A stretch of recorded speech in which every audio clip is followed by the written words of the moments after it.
pasi pe mawa na ba sali ya nzambe o bazo sambela na bosolo te. Prophétie naie et kokisamité, ça c'est un de deux. Et aussi corps, il y a Papa Tshisekedi et Yaki, c'est-à-dire qu'il y a un faux prophète. Atakutu que prophétie en ebimaki ki ya kokufa après 4 jours.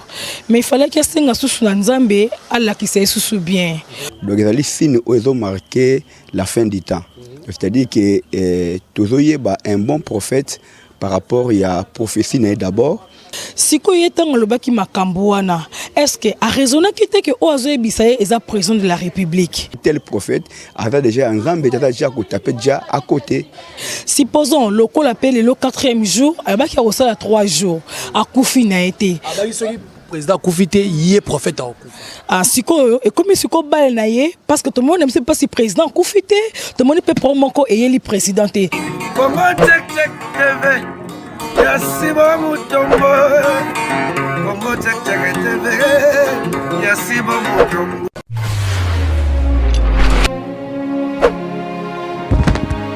Salut le monde, Jerry Kobetox, D107 de la presse, votre humble serviteur, Oyasa El Rabino toujours Moussala, Nabi Kebato Belé Bakamwe, Jerry Kobetox, au change fréquence Bendengenini. Parce que palais à palais, Koto Tolobara Mingi, Machiwa Moumenu, Kouetouka Jimini. Donc Jerry Kobetox de retour na Congo Check TV. Donc bonne surtout Bozanga Mikole Belé. Bonne surtout Oebolingaka moi mobali wa Sala Rabino Moussala vraiment après ça Rabino actualité aux précisément na Congo RDC na Kinshasa.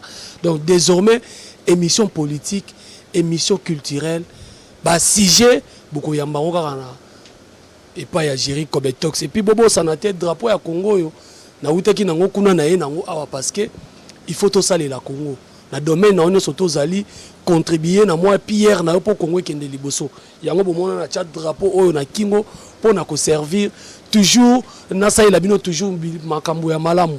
Merci beaucoup à Eric Arsenal derrière la caméra, merci beaucoup à mon boss leader à Pembe Papa Sibou Mutombo bonne surtout ya Congo check de retour en Fox ya Jerry Kobetox lelo Jerry Kobetox ndenge za kaka na même cour suprême na Congo check cour suprême ezarani ni zaraba chroniqueur journaliste 3-4 to vendre rapport tout ça la analyse sur makambo ezoleka na Congo ezaka pour na politique te pour na musique pour na makambo belé so déranger batou cour suprême to zakana pour na ko kata soki biso to lobby nde makambo katani lelo to na analyse par rapport à binomo boyebi na Congo oyo ba prophète bazobima ebele ba sango ezobima ebele et nazo pesa pasteur Kabundi Walesa mbote ebele parce que yé pas pesa ki prophétie mais na profession na pesa ki bomona ki nungu moi makambo ebele lo boma ki azana posa kuta na chef de l'état azana posa mbongo mais fin de compte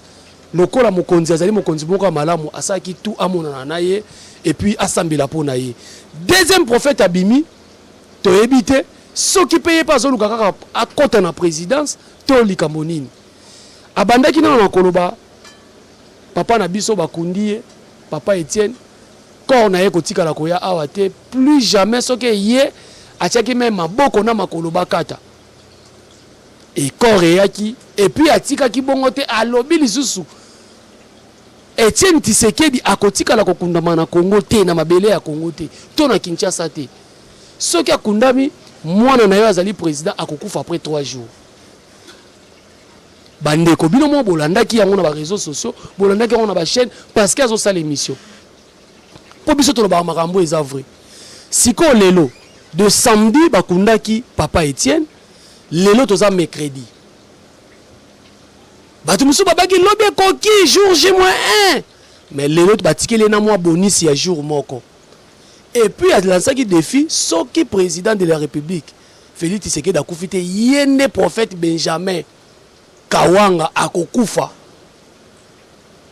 bandeko tokosala moi analyse to ya pona ko condamner mutu te pona ko finga mutu te aza prophète apesi prophétie nae bandeko boke na Bible to boke ne botala moto wana soki vraiment azali prophète ya solo to sana ya gote business o to ko solo la na eli solo o ezo toucher batebele to ko zape moi muke basala nzambi baloba tous en mois 2 interviews 3 interviews pena bande comme ça ya balabala baloba par rapport à mosala ya nzambe oyo bato ebele lelo bazofingisa ngo mosala ya nzambe lelo oyo bato ebele bazongo lokola business moko boye eza nini mbote mingi na bandeko nyonso bolanda nga depuis Londres base ya IDPS na Londres président Chibaba Benda Doli Kamani et puis Koko Pangasudi na peso bambote belé bandeko tout au bolanda Jerry Kobetos désormais naza awa Eric Arsenal fongola caméra invité na ngaza déjà ya Gauthier Business bonjour. Oui bonjour na bandeko nyonso ya Congo check et puis ya boss ya Pembe Sibu Mutombo voilà. Merci na bino nyonso ndenge bolanda biso puis to sengi na bino bo s'abonner na chaîne Oyo pour kosunga kaka ba congolais quoi.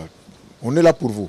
Alors ya Gauthier Business lelo zali pe mopanzi sango ozali moko ya Cour suprême de la presse lelo tozana besoin kata likambo oyo par rapport ya message ya prophète Benjamin Kawanga oyo ya pesa ki prophétie na si roza mopanzi sango yebiango lelo 4e jour analyse ni nous sala parce que le créer polémique na internet batu musu bazo kotela balobi profession neza ya solo batu musu bazo banazo luka mbongo batu musu bazo banazo luka kota présidence ndenge ndekone moko pa pesa ki prophétie pona ya Gauthier Zolobani te bon na likambo nyonso photo zo na sur le plan ya forme na sur le plan ya fond sur le plan ya fond à lobby mais to kota siko na bozindo ozomona même la parole liloba na nzambe lobby ezaka accomplissement c'est-à-dire que ye moko nzambe Yesu Masia lobaki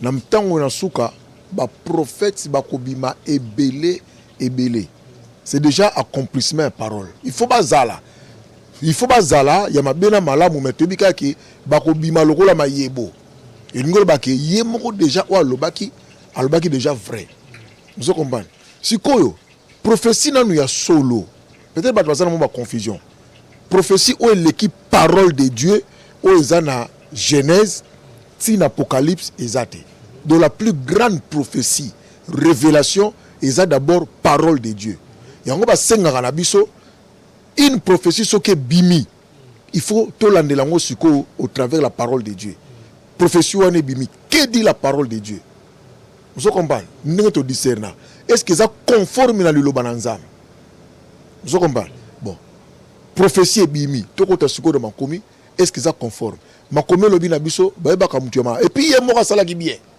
asali bien poto kende na to bunda na te alobi bien pesi yo to lobi 3 jours ba 2 jours alobi déjà corps ekoyate na prophétie na ya imbala alobi ekoya soki ameki ko kuna papa na 2 jours après akufa c'est que à limiter makamuko dans le temps et dans l'espace sikoyo ya liboso koreye ingolo ba déjà que prophétie beti poto yami balé 2 jours après l'autre la 4e jour Félix a daité et puis abakisaki soki Félix a kufite yemoko mdo akufa donc on a présent Félix a kufite na yemoko pe akufite oh makomi lobi na biso bien ba yebaka prophète ya solo tango lobi pe kokisami alobaki te ke ko sale malobi a pesi donc précision ya temps siko temps on a le ko laisser leki soto lobani c'est une fausse prophétie. Mais bandeko musu balobi ba intervenir parce que to tanga pe ba message ya bato bele ba komi awa bandeko musu balobi pourquoi bino bozo condamner kaka na jour moko o eleki peut-être pe prophétie mususu au peut sango le 27 et salami le 30 ce qui likamone sami le 30 c'est que kaka azaka na ligne wana kaka ya prophétie na non eza bongo prophétie ce que lobami Dieu peut nous prévenir les cameaux ko salema na 2 ans mais lobi ngo lelo attention n'est par exemple il y a Kabundu Alessa à limiter qui on a tenté alors ben kake yé pas lobi na omona dans 2 ans ce qui tokutani na été na pc ba directive nzamba sali akufa mais oyo a lobby en avec précision c'est de considérer notre Dieu comme son maître comme son seigneur ou atinda qui est à lobanae comme azan nzambe a précision cette fois-là Dieu a voulu alingaka za la précis nzambe nae nzambe oyaye a précis précision il y a heure minute na jour C'est-à-dire que 2 jours après, enterrement ya papa akufa tonga na okufa. Mais bano musu bazolo baba bibino bo commissaire bande ko mususu na so lazo babino parce que bino population bo commissaire prophète ya lamuka et puis bozo ça la tribalisme kabunu ale ça peut ça prophétie bangi sina présidence momba bo kutaine mbango mais yé c'est comme si on dirait aza soki mukongo aza muluba te yango bozo ngabo kene bongo na biso Congo to comme un problème. Le Congo to comme un problème. On dirait les Congolais, nous ne voulons plus réfléchir. Les Congolais, tout le monde se raisonner, tout le monde se comme moi réflexion, moi musique. Na makambo za clair, il faut pas passer en connotation. C'est quoi ça là? Tozolo be la makambo ya nzambe. Et puis tozolo ba nzambo azana bomoy. Notre Dieu qui est vrai, qui est vivant, qui dit des choses et qui s'accomplissent. Vous comprenez? To lobi bien, la makome lobi na biso ba yeba ka prophète ya solo. A lobi makambo pe ekokisami. To suki wana. Si comme makambo prophète a lobi na biso, to moni ke kokisami te. Pourquoi on l'a tsango ko nini? Comme trop triste. Soka lobi kake, soka kundi papa na ye. Nzamba lobi soki korwane ye, akundi papa na ye akufa. On a tengo to ba notala siko. Ah. Peut-être akufa na décembre, peut-être akufa na juin, peut-être. Il n'y avait pas une précision. Mais à l'obika qui a okufa. Mais oyo prophète, et bimina munoko ya prophète. T'as la chose de la série avec nous-mêmes, non? Un prophète qui parle, qui avec précision. Après Sibino, à limité par prophétie ou à 48 heures. Après Sibino, 2 jours ou 3 jours. À limiter, en Dieu a dit. Ce qui 2 jours, 3 jours, je pense. M'en a dit que ça 2 jours. À limiter, en haut. Bandeko la nangai. C'est le prophète qui a parlé. Il n'a pas dit qu'après enterrement, Fatia Kokufa te. À lobby 2 jours après. Voilà, il y a un peu de mouké. N'habite Eric Arsenal Azam Normand. Tout qui est en régie, kuna. Tozwa. Nous avons 2 pasteurs. Nous avons 2 pasteurs. Par rapport à Nyon Soezo Leka. Pour te éviter Tozo Kendewa. Et pour ça, la plaisir, Mingina Sylvie. Diakubama, la parisienne, moi, na ma tété. Et puis, ça, la plaisir, mingi. Na bandeko nyonso bazo na biso na Congo Check TV. Eric Tokende na 2 interviews wana et bongo to zonga neni to weba to développer les sous.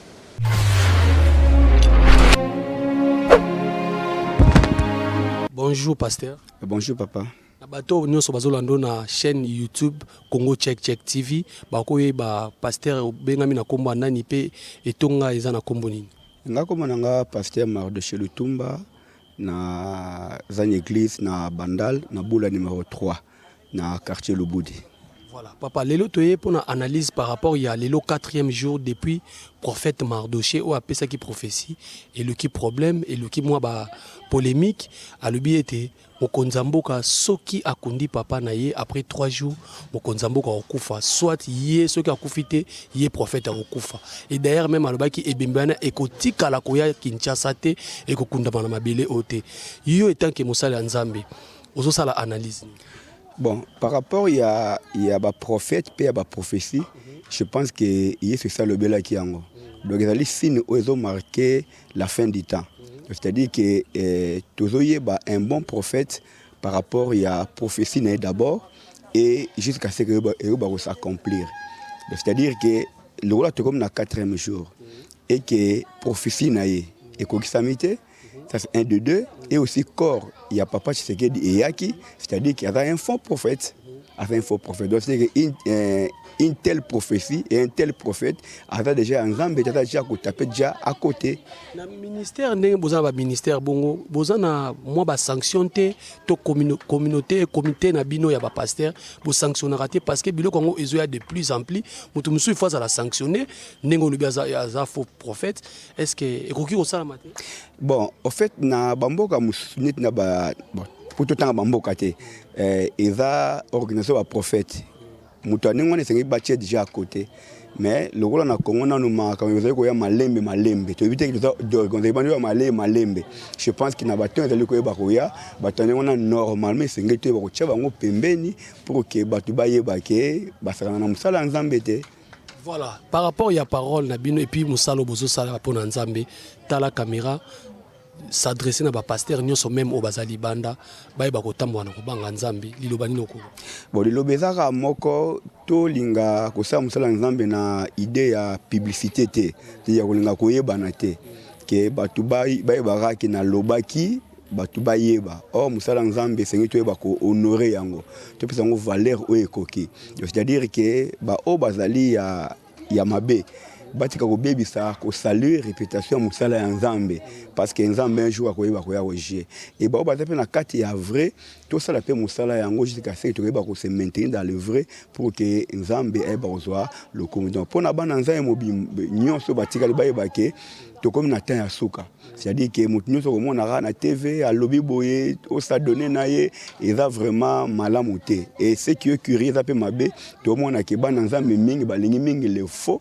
que le vrai. Donc, tu as interpellé bango, tu as dans le vrai. Surtout pas les prophètes, les miracles, c'est que tu as tala yango madame tout semble l'ensemble pour que révéler biso afin que à la longue to qui n'est la perdition. Donc on a le bayango. Merci beaucoup pasteur Nengondi Maki micro nanga. Ngapena sepeli merci na ndebo ebe ko tendre nga micro. Merci. Merci. Bonjour maman. Bonjour papa journaliste. Babenyo na kombo nani? Kombo nangezali Yuyu Nato. Voilà maman Yuyu, lelo tozana analyse tosala sur prophétie oyo prophète mo apesaki alobaki ki président Félix so akundi papa né na Congo après 3 jours akufa lelo 4e jour. Yo okenda pe quand même église par rapport à la prophétie zo pesa na Congo, yo zo sala analyse. Papa en tout cas na sepeli makali sisusu ko passer na micro baladeur parce que ezali moi participer mawa na ba sali ya nzambe o bazo sambela na bosolo te ata kutu ke prophétie yango ebimaki ke akokufa après 4 jours mais il fallait que senga susu na nzambe alakisa susu bien po ezana makambo mingi ba pasteur ba koma oluka na ba famille na ba église dans bana mi ba bima ba fazor ba bima ba ndoki pona kali kama ba prophétie siko yetanga lobaki makambo wana est-ce que a raisonner kite que ozo ebisaye eza président de la République supposons le col appelle le 4e jour abaki a osala 3 jours akufi na été président Koufite yé prophète à ah siko et comme siko bal na yé parce que tout le monde ne sait pas si président Koufite tout le monde peut prendre ko et li présidenté siko biso siko photo sengane kanda nzambe kitali ko na parce que nda komi ko sakana siko na makambu ya nzambe pour azoba makambu o eza nécessaire te eza importance te siko na batu ba sambela kate ba yebi nzambe te ba kolobani ni par là azo fingisa nzambe parce que prophétie a pesi et ko kisami na ngate le loko mokote en tout cas tobanga nzambe makasi parce que quand nzambe tango ezalaka liboso ce que les bien quitter na moment en tout cas mingi bakozaka toujours basala nzambe bakokufa kaka bopona koloba makambo ya vérité te devant makambo ya nzambe. Voilà, merci beaucoup Nengondi Maki micro na biso. Merci papa na sepeli. Voilà, j'espère que binomo bolandi wana ezali maloba ya basali ya nzambe babateli mpate oyo bazoloba par rapport ya collègue na bango toloba prophète oyo a pesi prophétie moko créer polémique na bande comme ça bazali banda mboka oyo msunga na lobaka Congo vraiment tozonga na bwa ki na moi ki bomoto parce que bande rebelle baza mal intentionné muninga ndeko moko alobi limaramo ya mabe bino bolingi bo tia coup de pouce pour mabe wana et bakisa ma ezo apena ampleur donc les arabiens te ya gotier business j'espère que toti kolanda oyo bandeko basala nzambe pe balobi mais mutuna nanga etant que yo posa peuple congolais oza pour vivre na Congo est-ce que na makambo nyonso tout parce que prophète pasteur Kabundu Ale Sabima qui est pas le bina bima parce que peut-être ngaipe ezala prophétie à le côté ezala solo ngape ba kotiangaka moi sanction ezala raté vraiment nengo vivre na Kinshasa to na Congo sanction ezala raté la même na comité ya ba ya association ya pasteur la sanction ezala raté règlement d'ordre ezala raté to ba statut ezala raté ou comment. C'est ça le problème avec l'église de réveil. Au moni l'église catholique ils a structuré les papes si je pense na séminaristes. L'église protestante pareil. Islam baza structuré.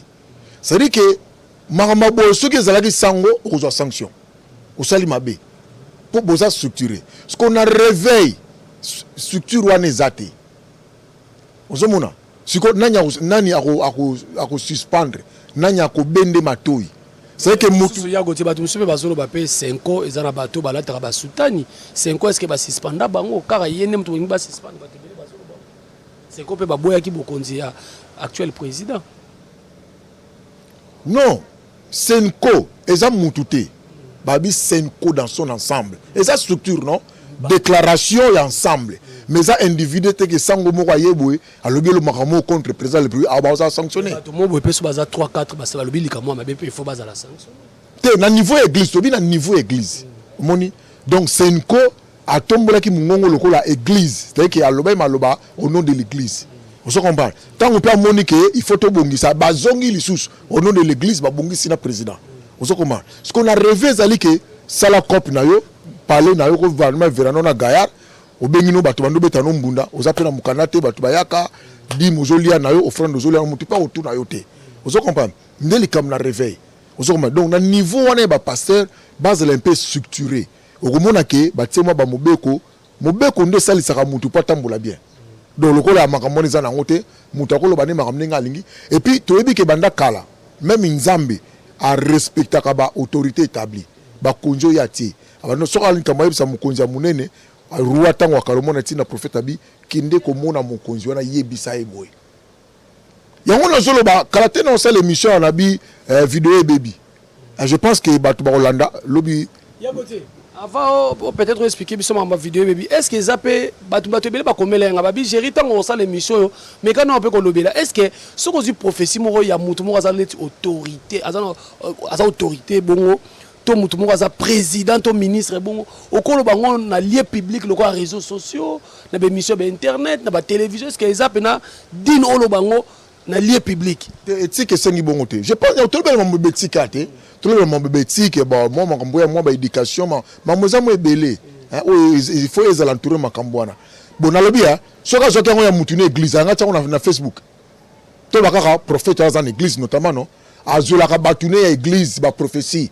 pour ça prophète azulaka famille ba prophétie azulaka bana balabala ne ba prophétie bato ya sambela na kata azulaka ba prophétie mukoloni ya sata prophétie ya mona ne moko église na Facebook peut-être pas que ba misu bazolo ba ke a repé sa prophétie na lieu public te pour na nini pour alingaki lem su amona président ba tchekal amona te ba tchekal ningini ye mo kalobi te kalinga mona président ba tchekal mukoloni no so mona prophète mo munene azoli mutune prophétie église abetyango na réseaux sociaux pour nika ya fachi fuma sala ngobon c'est qu'il y a quelque part ba intérêt moko boina sima baba na pena sala ngai soko zolinga prophétie boka ngope na réseaux sociaux comme ça ba tutu ba ke Gauthier bazola ke prophétie to géri hein to sœur nanga maki mafuta bazolie prophétie ba bambia ngono na réseaux sociaux ba to balandaka e comment na nubongo voilà to chité na likambo bazolo babandi on biso ba nigérien ba camerounais voire même ba sénégalais ba africain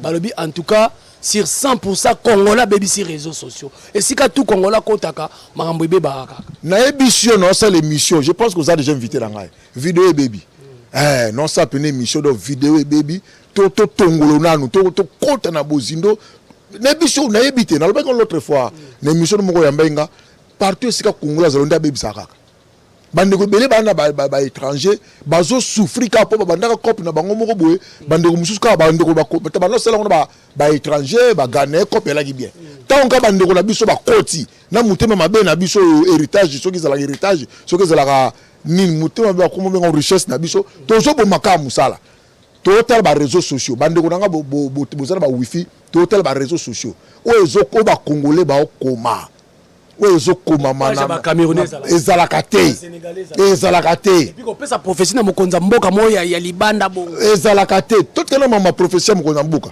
osomona ezalaka te tala bino mona minage papa neti to vidéo lobi papa alinga balisa mwana e esimbi te alake soki pas pasteur soki gang la pasteur a monté contre nini vidéo kwa babwaki est-ce que ça vrai ça ko intéressé biso na nini biso ba oye makambo na intéressé biso na nini. Voilà, merci beaucoup. Tu comme déjà na souka biloko malamu e umela raté. Ya gote pesa likaniswa souka na ba congolais nyoso. Tozo bela ba pasteur kaka oyo lelo, tozo bela pasteur kaka Benjamin, na ba pasteur surtout na poto. Parce que ba message na mine comme la biso, surtout na Kinshasa, pesa bango message moko fort oyo bazonga quand même na nzela. Tes messages ezaka moko na véhiculer mikolo na lobi congolais lingana no Congo. Yelo kwa liboso. C'est que nazo Congo penza lokola richesse na ngai, voilà, ndenga na porter ce qu'on a mutema. Congolais linga Congo. Donc c'est-à-dire que lingana no mboko. Nous n'avons que ces pays. Vous comprenez? Ato vanda na Bangladesh, na te ba kubabita ku ba banane. Ato vanda na Canada comme nos Canadiens. Mais ozaka ka quelque part congolais. To quand même na match non. Soko bo sali bien, surtout en français. Oko komi franco-congolais. Soko sali bien, ozokoza français. Mukolobe bisi okomi franco-congolais. Donc ba kozongi sa yo ki ba rappeler que keba ozalaka congolais. Vous comprenez? Tout linga mboka na biso, tout linga Congo, et puis Congo, Congolais, lingande kono Congo. Message to pesa non yango wana. Lingande kono Congolais. Ça veut dire que ceux qui copent ba Congolais, bo moni cop, bo simba ngo bino tu bo lia, bo salir yango te. Vous comprenez? Parce que yango do message amene ne ka yango wana. Et puis to sengi ba prophétie so ke zali boy. Bo lukaka l'intéresser ye moko. Cette prophétie eza pona mutu. Eza po mukimo baba ye bate c'est pour mutu. Omoni nzambe alingaka mutu, nzambe mokeli a respectaka mutu. So po so ki bongo te nzambe alingaka banda ko poata biso, abanda ko salir biso. Vous comprenez? Po to tambola pe mabe. Voilà, bambote na déjà to comme na suka. Te mbote na nga ya munene za na Mamadon. Mamadon babenga ai Mamadon. Mamadon. Grande sœur propre Eugénie Kisha. Vraiment na pesi mbote, na pesi mbote na arme lourde. Ce qui est commis citoyen du monde déjà pour une arme lourde, nga vraiment bobenga nga citoyen du monde. Naza nga na passeport, na na besoin visa te pour na kinesika na ligne. Donc na minute déjà na kota na Bangladesh. Voilà. Na citoyen du monde. Na pe simbote na famille Mafuta, surtout na sœur na nga Magi Mafuta, Olivia. Na pe simbote Olivia Sabuni. Petite sœur akola bien na pe simbote, na famille qui vous vraiment qui vous nyo so na pesi bino mbote seka boali po boza teleme bele mwana batanga la kombo na bino zate na vini selemba wana na pesi mbote on a le la force de ma jeunesse la première dame Doria Masengei de grande sœur ya Isaac Kasongo na pesi mbote et puis na bino nyonso Iget Ineza et siko zali merci na Pichu Basunga to lemba kolobano merci te voilà quoi merci penayo merci ningo ya mbibi so puis boss Mutombo balbani na chiluba Sibu Mutombo wako etu merci beaucoup voilà merci to komi na suka vraiment nga na olobaka na bandeko nyo surtout oyo moni presse en ligne il faut quand même bopesa un peu respect tebi ke bino batali boso bolobaka ebele bakenda efacilité Jerry Kobetox akenda na efacilité mais moi déontologie pe ezali quand même na prina pe quand même na bakolo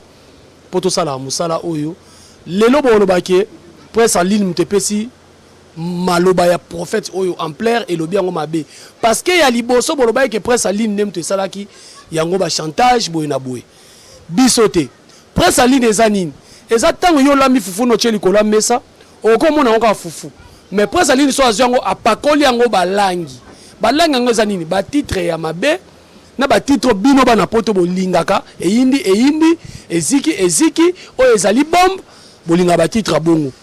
Alors na makama boye bokona na presse en ligne te parce que ba patron ya presse en ligne ba patron ya ba chaîne internet baza na posa ba vie tant yo pour créer eloko no mo boye biso pe to ya wana kaka to aider le prophète alobaki après 3 jours président Félix a invité so akundi papa na mabele ya Kinshasa soki président Félix akufite ye monem ta okufa en tout cas nga na kota la caméra na webisa prophète prophétie ko tia ngo na lieu public boyete surtout ya autorité le rôle la président de la République c'est pas bien bandeko pe bozo finga ye bo finga te parce que za congolais bandeko pe bozo kanele bo kanele ta za congolais allez-y comprendre car o ele kana mboka na biso bo comprendre merci botika la toujours connecté na chaîne na bino Congo Check TV ya boss ici Mutombo na pesi bandeko tout bozanga nga mikole belé na Congo Check Jerry Kobetox na drapeau ya Congo boko mona nga na koyamba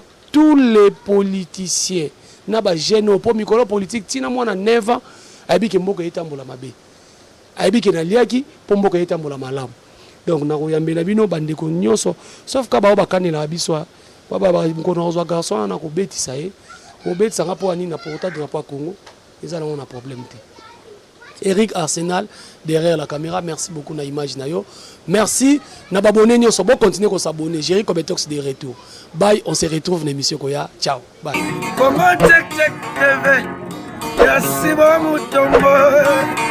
Congo Check Check TV. Yasibo Mutombo.